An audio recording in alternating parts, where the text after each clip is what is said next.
afternoon, good evening, my good people, wherever you're watching us from. Leo tupo ndani kabisa ya Jesse TV, being your host, Hadasa 001.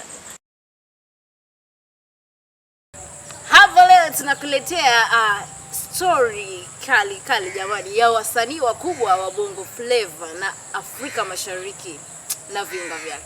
Harmonize ametangaza show mpya na safari hii amesema anakuja na live band performance tofauti. Jamani, kama uko karibu na mkoa wake usikose. Nimesemaje? Don't miss it out.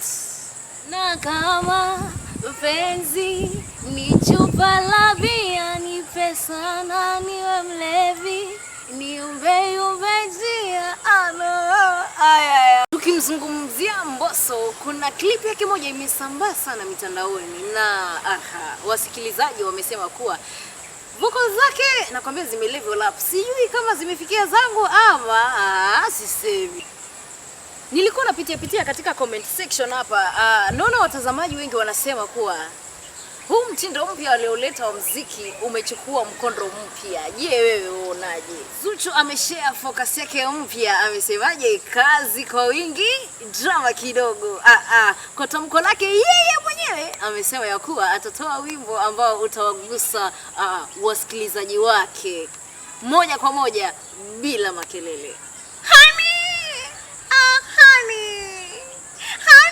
Hamtasikia tena hiyo, ni pole taratibu. Wanasemaga dunia ina mapambo yake, tuyache majumba, pesa, magari, ni wanawake.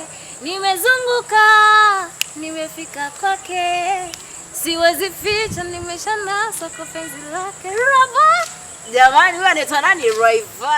Rayvanny pia yuko katika collabo moja safi na msanii wa Nigeria. Mchanganyiko huu ni wa bongo na afrobeat. Mnavyojua bongo ni kali na afrobeat pia vile haina mfano wako wake. Jamani, I can't wait for this ngoma, of which itakuwa inaachiliwa very soon pale TikTok. Kwa leo sisi kama Jesse TV hilo tu pekee yake ndio tumeweza kuwaelezea. Msisahau kusubscribe, kulike, kucomment na mshare jamani. Tell a friend and the friend to tell the friend. Hello, till we meet again. See ya.